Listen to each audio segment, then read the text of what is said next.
ज्या लेडीची जास्त जितकी मेहंदी राहिली तितकं तिच्या नवऱ्याचं प्रेम तिच्यावरती जास्त असतं असं एक जनरली म्हणलं जातं ॲक्च्युली. जर तिनं मेहंदीच्या दिवशी जे सकाळी केलं वॅक्स ब्लीच वगैरे केलं आणि लगेच दुपारी जर तुम्ही मेहंदी काढताय तर तुम्हाला रिॲक्शन येऊ शकते, रॅश येऊ शकते. मुस्लिम समाजात पण कुठल्याही समाजात शुभ प्रसंग हा मेहंदीशिवाय होतच नाही. ओळखीतलं कोणीतरी असायचं आणि ते फ्रीमध्ये काम होऊन जायचं, पण आता तसं होत नाही. आता व्यवस्थित बुकिंग असते, आर्टिस्टला आधीच्या आधी बुकिंग असते, सगळं डिझाईन ठरवल्या जाते, काय घ्यायचं कसं घ्यायचं आणि मग काम चालतं. म्हणजे काय म्हणता येईल, पूर्वी जी ब्राईडला मेहंदी काढल्या जायची ती आता आपण अगदी सायडरला काढतो किंवा इतर जे बहीण वगैरे जे आहे आपण त्यांना सायडर म्हणतो आम्ही आमच्या भाषेत. सायडर म्हणजे साईडचे लोक. हां, साईडचे. ब्राईड सोडून इतर, ब्राईड सोडून इतर. म्हणजे नवरीचा आणि नवरदेवाचा चेहरा जसा आहे तसा आम्ही हातावरती काढतो, याला म्हणायचं पोर्ट्रेटवर. काय बोलतो? हो. इवन नवरीला सुद्धा जेव्हा ती मेहंदी पूर्ण होते ना, तिला फिलिंग यायला लागते की आता हा चला आपलं लग्न आहे, मी आता नवरी झाले, असं तिला फील व्हायला लागतं. हात धुवून बसायचं आहे मेहंदीला बसताना. कुठल्याही प्रकारचं क्रीम मॉइश्चरायझर काहीही हाताला पायाला नको आहे. आर्टिस्ट आल्यानंतर हँड वॉश लेग वॉश करूनच ब्राईडनं बसायचं आहे. कम्फर्टेबल बॅकला सपोर्ट वगैरे असेल अशा पोझिशनमध्ये ब्राईडनं बसायचं आहे. शुभविवाहाची गुरुकिल्ली TSTS आपलं चॅनल, थोडं साधं थोडं सोपं. तुमचं लग्न कसं जुळलं? माझ्या काकाकडनं हे जुळून आलेलं आहे. ॲक्च्युली माझे काका नांदेडलाच असायचे आणि माझ्या मिस्टरांचं शॉप आणि माझ्या भावाचं शॉप म्हणजे काकाचा मुलगा त्याचं शॉप बाजूबाजूला होतं. मग काकांनी सजेस्ट केलेलं आणि म्हणजे बाबांना माझ्या सांगितलं, मग तिथून सुरुवात झाली. आणि मग अगदी रीतसर कांदा पोह्याचा कार्यक्रम वगैरे सगळं होऊन ते जुळून आलं. म्हणजे पाहिल्यानंतर किती दिवसात लग्न झालं? 4 महिने. 4 महिन्यानंतर. अच्छा. तेव्हा मोबाईल होते? होते पण तितकं नाही, असं घरात एकाकडे असायचा असं असायचं. तुम्ही बोलायचा फोनवर? हो, भरपूर. अरे वा. भरपूर. आणि सागर संगीत? हो, सागर संगीत अगदी व्यवस्थित झालं. तुमच्या लग्नामध्ये मेहंदी काढली होती? हो, काढली होती ना. काय डिझाईन? अगदी हात भरून आवडीनं व्यवस्थित काढली होती. पण तेव्हा मला काही तितकं त्यातलं डिटेल माहिती नव्हतं. जी काढली होती ती मला असं तेव्हा ती खूप छान वाटली होती. पण आत्ता मला कळते की बाबा नाही, हे असं नको होतं, हे असं पाहिजे होतं. पण मी तेव्हा तितक्यात पण खूप खुश झाले होते. तुमच्या लग्नामध्ये काय डिझाईन होतं मेहंदीचं, आठवते?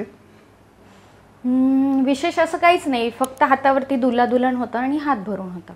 पण फिनिशिंग अशी फार नव्हती तेव्हा. अच्छा. आता ज्या लेवलचं काम आम्ही करतो, जितकं बारीक आणि जितकं फिनिशिंग, मेन फिनिशिंगच असते. मेहंदीमध्ये कसं असतं, डिझाईन आपण बघून काढू शकतो, पण एका आर्टिस्टनं काढलेली डिझाईन आणि एक सर्वसाधारण जे शिकाऊ जे आहेत त्यांनी काढलेली सेम जरी डिझाईन काढली तरी त्याच्यात जमीन आसमानचा फरक असतो.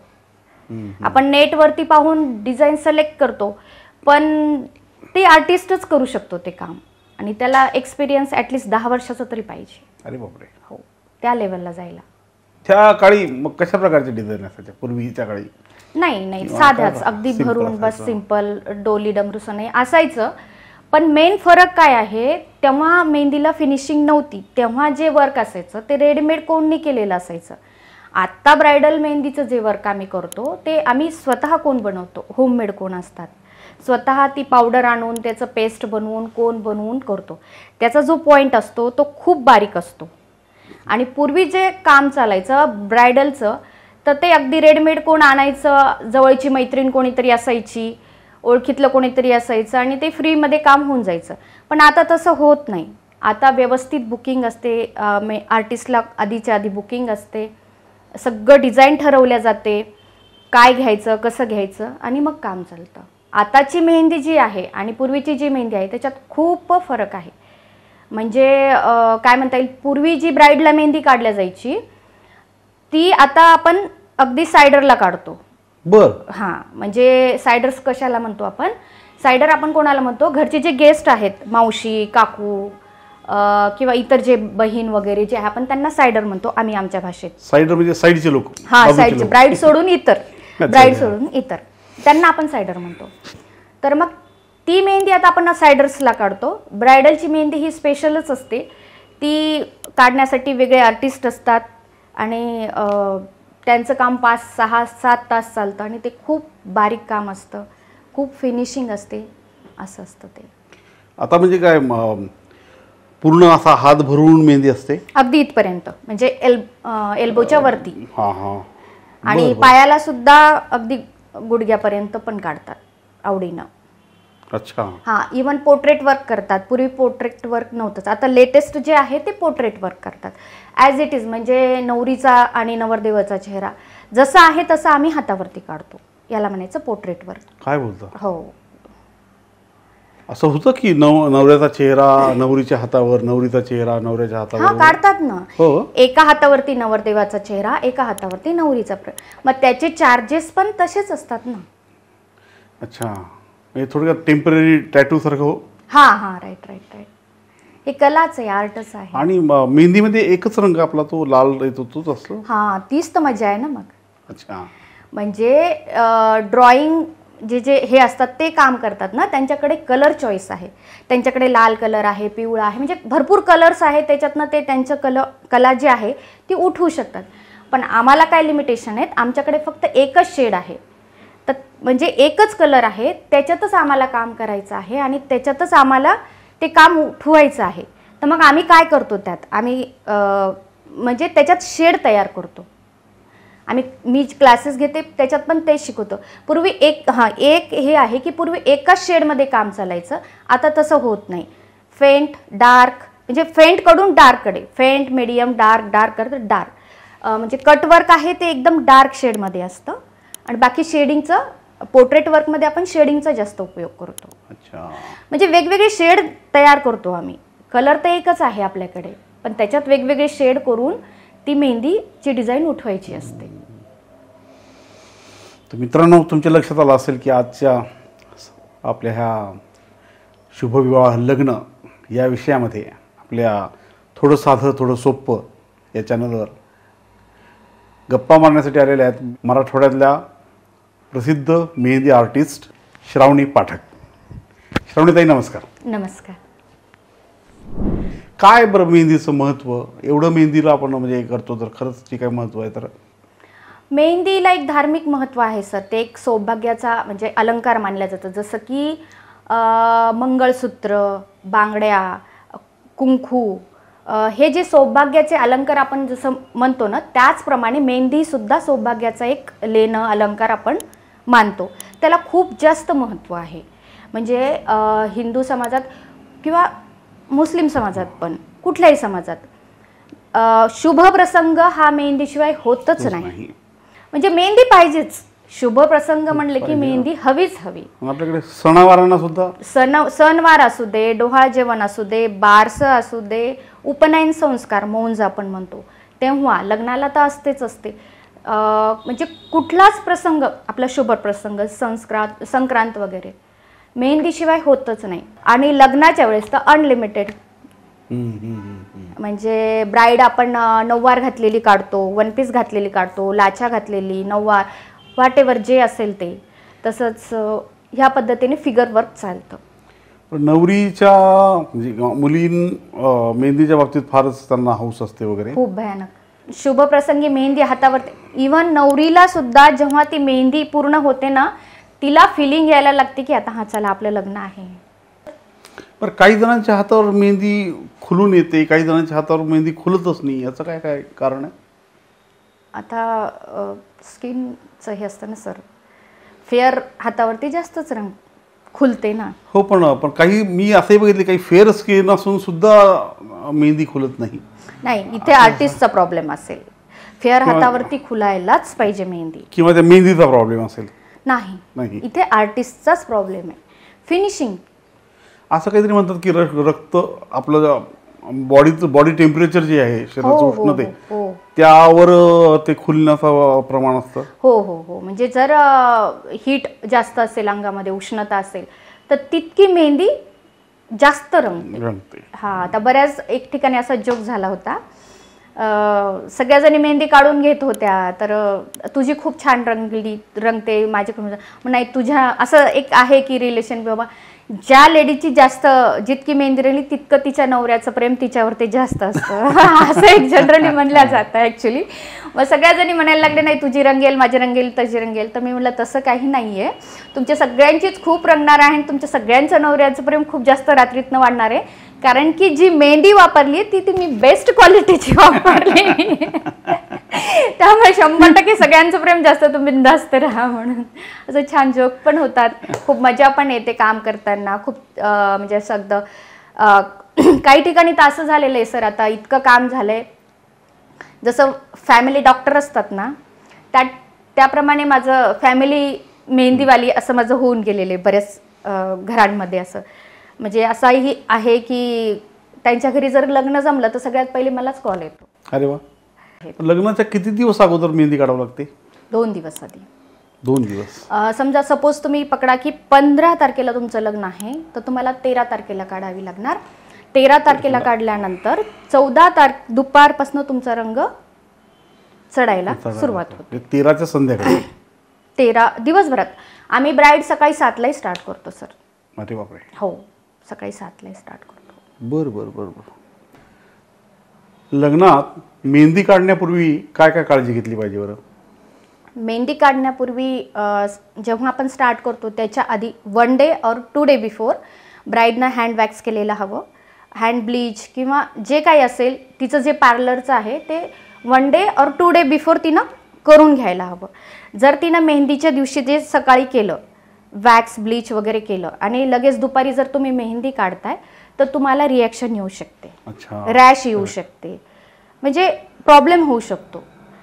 त्याच्यासाठी तुम्ही 1 डे या 2 डे बिफोर तुमचं जे काही पार्लरचं काम असेल ते करून घ्यायला हवं. मेहंदी असंही गोष्ट आहे की ते 5-6 तास ब्राईड मेहंदी घेते. त्यामुळे ज्या दिवशी तुमची ब्राईड मेहंदी आहे त्या दिवशी तुम्ही लग्नाचं इतर कुठलंही काम ठेवू नका, रिलॅक्स असा आणि आर्टिस्टलाही रिलॅक्स वेळ द्या, तो खूप छान काम करेल. अच्छा. हात धुवून बसायचं आहे मेहंदीला बसताना. कुठल्याही प्रकारचं क्रीम, मॉइश्चरायझर काहीही हाताला पायाला नको आहे. आर्टिस्ट आल्यानंतर हँड वॉश, लेग वॉश करूनच ब्राईडनं बसायचं आहे. कम्फर्टेबल बॅकला सपोर्ट वगैरे असेल अशा पोझिशनमध्ये ब्राईडनं बसायचं आहे. अच्छा. आणि 6-7 तास लागणार म्हणजे तर मेहंदी काढताना खाऊ पिऊ शकतो ना आपण? मी असं सांगेल सर की ब्राईडनं जनरली थोडंसं लाईट नाश्ता केलेला असावा. फार सतत कंटिन्यू कोणीतरी खाऊ घालतंय, ती खातीच आहे, हे नको आहे सर. अच्छा. यात डिस्टर्ब होणार, ब्राईड डिस्टर्ब होणार, आम्ही डिस्टर्ब होणार, कामावरती इम्पॅक्ट होणार, सतत ब्राईड उठणार बसणार, तिला कोणीतरी सतत खाऊ घालणार किंवा ती खाण्यासाठी ब्रेक घेते, ह्या सगळ्यामध्ये काय होतं, आर्टिस्ट डिस्टर्ब होतो. एक जी लिंक असते ना ती कंटिन्यू चालू द्या, थोडंसं लाईट त्या दिवशी असू दे सगळं. जनरली मेहंदी काढताना काय काय काय चुका होतात बरं नेमकं? 6-7 तास आहेत, ब्राईडकडूनच नाही तर अतिउत्साही आम्ही किती जवळचे आहोत असे दाखवणारे नातेवाईक सुद्धा असतात. भरपूर सर. कसं असतं त्या बाबतीत एक महत्त्वाची गोष्ट सांगू इच्छिते. जेव्हा ब्राईड म्हणजे इन्क्वायरीचा कॉल येतो तेव्हा आर्टिस्टचं महत्त्वाचं काम असतं की तिला पूर्ण डिटेल विचारून घेणे, तिची आवड लक्षात घेणे. इवन मी एवढंही सांगेल तिची हाईट आणि जाडी ही पण लक्षात घ्यायला पाहिजे. अच्छा. आणि नंतर तुम्ही डिझाईन फायनल करा, तिला काय हवं काय नाही ते सगळं लक्षात घेऊन तिला डिझाईन सजेस्ट करा. कधी कधी काय होतं, खूप वीक असते ब्राईड, मग अशा वेळी मी सांगेल की तिनं मेहंदीमध्ये फिगर वर्क करू नये. खूप बारीक हात असेल तर फिगर वर्क ते उठणार पण नाही आणि ते काढायलाही खूप टफ जातं. तिनं भरून हात काढून घ्यावं, म्हणजे ह्या सगळ्या गोष्टीचा विचार करावं, तिच्या आवडीचा विचार करावं, तिची लेंथ किती हवी, ह्या सगळ्या गोष्टीचा विचार करून आधीच सगळं फायनल करून ठेवावं. आणि वेळेवर जर जे गेस्ट असतात ते सजेस्ट करत असतात की नाही तिनं तसं काढलं होतं, मग तू असं काढ ना, ऐकायचं नाही आहे. जे ठरलंय आर्टिस्टचं आणि तिचं तशाप्रमाणे काम चालू द्या तुम्ही, वेळेवर चेंजेस करू नये. अच्छा. अशा वेळी डिझाईन खराब होण्याचे जास्त चान्सेस असतात.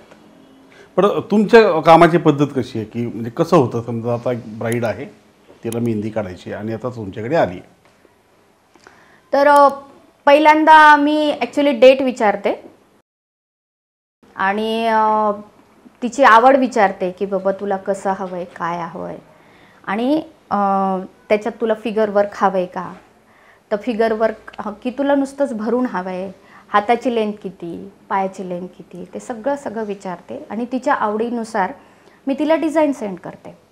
मग तिच्या जे काही सूचना आहे त्यानुसार चेंजेस होतात आणि बुकिंग होते आणि बस त्या दिवशी टाईम ठरवला जातो आणि त्या टाईमला. आणि मग तुम्ही ज्या काही सूचना आहेत त्या पण देता की काय काय गोष्टी पाळायच्या, हो, एवढा वेळ लागेल? हो, आम्ही पूर्ण सूचना देते मी. त्याही दिवशी ब्राईडनं व्यवस्थित लाईट नाश्ता करून, छानशी ज्वेलरी घालून, वन पीस लाछा काहीतरी घालून, मेकअप करून व्यवस्थित रडू. कसं होतं सर, आपण मेहंदीला स्टार्ट केलं की फोटो सुरू होऊन जातात, त्यामुळं तिने पूर्ण रेडी होऊनच बसायचं. पूर्वी नव्हतं, पण आता लगेच सुरूच होऊन जातं, त्यामुळे ते बेटर राहील. आणि ऐन वेळेस बदल करायला लावतात काही? हां, करतात ना, सजेशन करतात की अगं हां मी तिचं पाहिलं होतं ना, तर तिच्या याला असं होतं बरं का, मग तू ते नाही काढते का, काढ बरं. इवन लेंथ सुद्धा कमी असेल तर ती जास्त काढायला सांगतात. पण इट्स ओके ना, जर टाइम नसेल ब्राईडकडे, तिची बसायची कॅपॅसिटी नसेल तर काम नका वाढवू. पण मेहंदीच्या बाबतीत काय अपेक्षा असतात? जास्तीच्या अपेक्षा असतात का समंजस असतो की अमुक एक मेहंदी असते आणि ती मला सूट होते नाही होते, त्याचा साईज वगैरे असं काय करतात लोक विचार? नाही, अपेक्षा असं काहीच नाही. अपेक्षा एवढीच असते की व्यवस्थित रंग चढावा आणि तो मॅक्झिमम दिवस राहावा. आणि ठरलेले प्रश्न असतात. आता आमचं ह्या डेटला रिसेप्शन आहे, तोपर्यंत रंग राहील का, हा ठरलेलाच प्रश्न असतो. त्याच्यानंतर तर त्याच्यासाठी मी एक सांगू शकते, ॲज अन ॲव्हरेज 7 ते 8 दिवस राहते मेहंदी. 7 ते 8 दिवस, 8-10 दिवसही राहते. डिपेंड कशावरती आहे, तुम्ही पाण्यात हात किती वेळा घालता दिवसभरात, अच्छा, साबणीला हात किती वेळा लावता. जर तुम्ही सारखं पावडर साबणमध्ये हात घालता तर रंग नाही टिकणार ना, तो चढणार पण नाही, टिकणार पण नाही. आता लेटेस्ट ट्रेंडिंगमध्ये काय काय डिमांड असतात मेहंदीच्या? फिगर वर्कला जास्त महत्त्व आहे. फिगर वर्क खूप डिमांडिंग आहे. पोर्ट्रेट वर्क आहे. त्याच्यानंतर बारीक पाहिजे काम, म्हणजे फिनिशिंग पण प्रॉपर पाहिजे, व्यवस्थित फिनिशिंग पाहिजे. फिगर वर्कमध्ये हातावरती मम्मी पप्पाची फिगर वर्क असतं, पेट ॲनिमल असतात त्यांच्या आवडीचे, ते पण काढले जातात भरपूर. त्याच्यानंतर जे ड्रेसिंग असतं मेहंदीमध्ये, आपण जे दुल्हा दुल्हन काढतो त्याच्यामध्ये पण खूप व्हेरिएशन आहे. नऊवार, वन पीस, लाछा वगैरे, ते पूर्ण त्याच्यावरचं बारीक बारीक वर्क. दुलाला पण फेटा, पगडी, हे सगळं आहे. अपडेटेड चेक्स आहेत, अपडेटेड वर्क आहे, हे सगळं डिमांडिंग आहे. बरं, मेहंदी हात आणि पाय या 2 ठिकाणीच काढली जाते ना? नाही, आता हल्ली असं ब्लाऊज टाईप पण काढतात, इथे दंडापर्यंत काढतात. बरं. ताई, हे झालं मेहंदी काढेपर्यंत वगैरे, पण ह्याची काळजी इथपर्यंतच थांबत नाही. आता मेहंदी काढून झाली आता, तर ही धुवायची कधी? ब्राईडच्या संदर्भात मी सांगेल की जर आज मेहंदी काढते तिनं, तर उद्या दुपारनंतर तिनं पाण्यात हात घालावा. साधारण 18 तास? हो, 18 नाही, एवढं नाही, 10-12 तास तरी.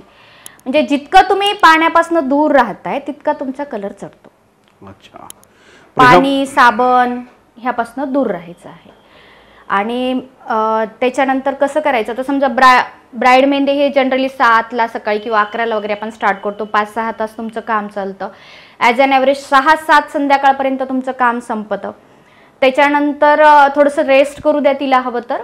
आणि त्याच्यानंतर लवंगची वगैरे वाफ घ्यायची आहे तिनं, तव्यावरती लवंग वगैरे टाकून त्याची वाफ घ्यायची आहे मेहंदीला. लवंगीची वाफ? लवंगीची वाफ. तव्यावरती लवंग टाका, त्याच्यावरती हात धरा, त्याची वाफ घ्या. म्हणजे उष्णता, आपण हीट वाढवतोय. हीट वाढली तितकं तुमचं कलर चढणार.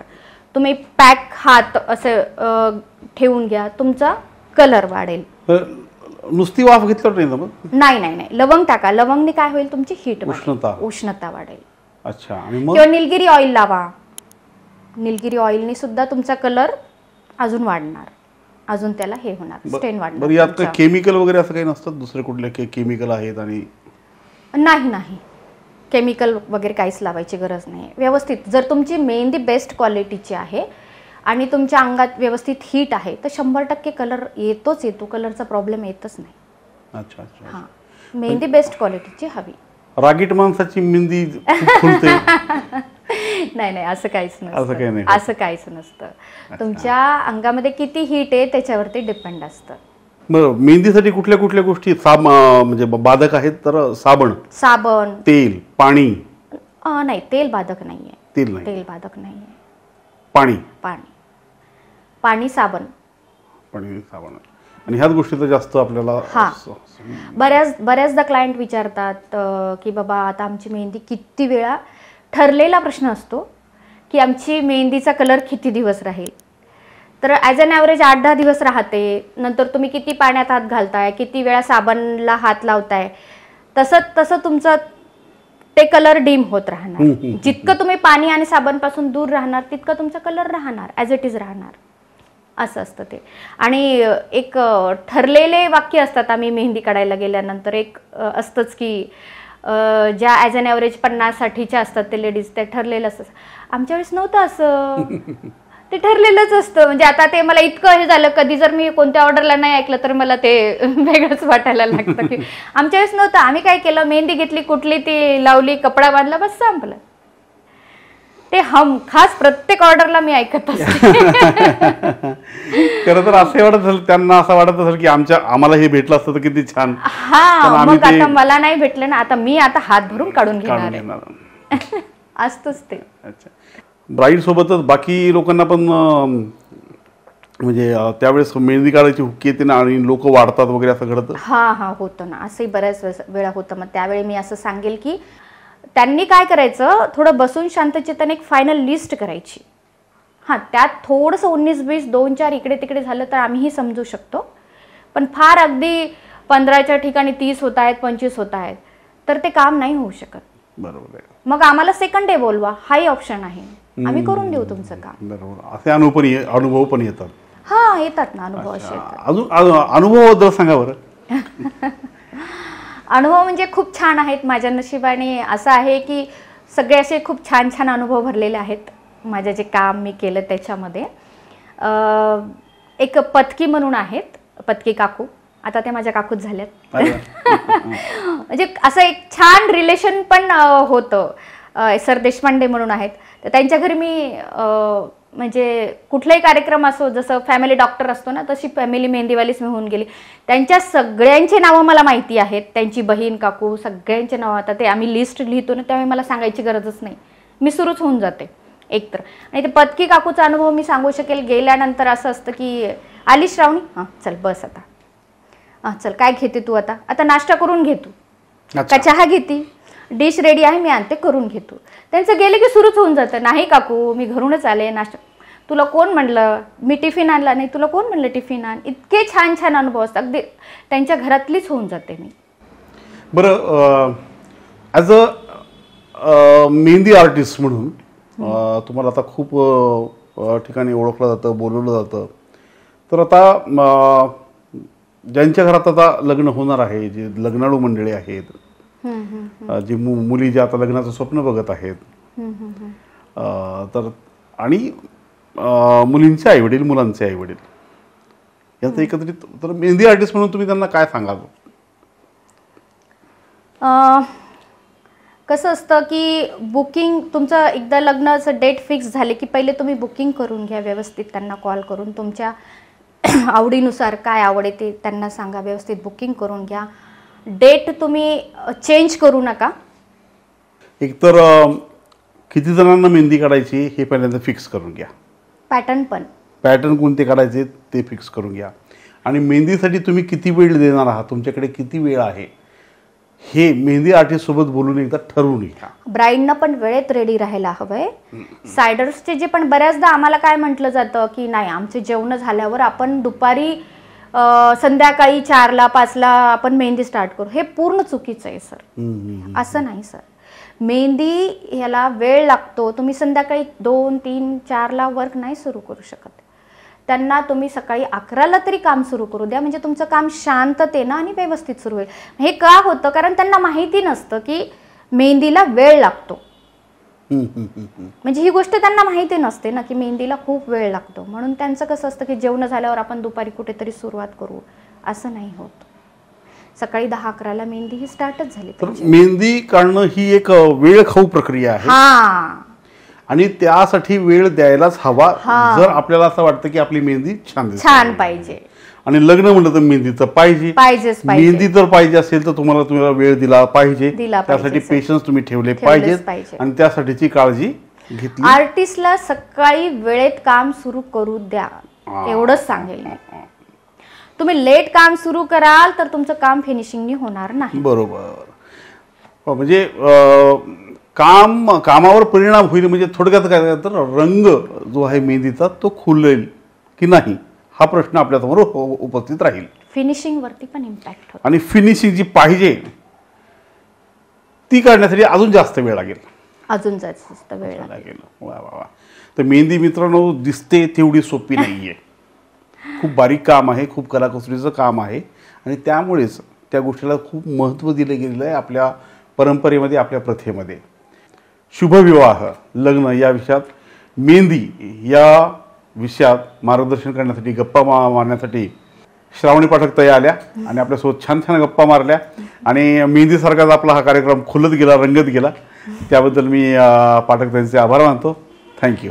नमस्कार. मित्रांनो, हा कार्यक्रम कसा वाटला प्लीज कमेंट बॉक्समध्ये लिहा आणि ह्या कार्यक्रमाचा आनंद घेत आहेत त्याबद्दल थँक्यू.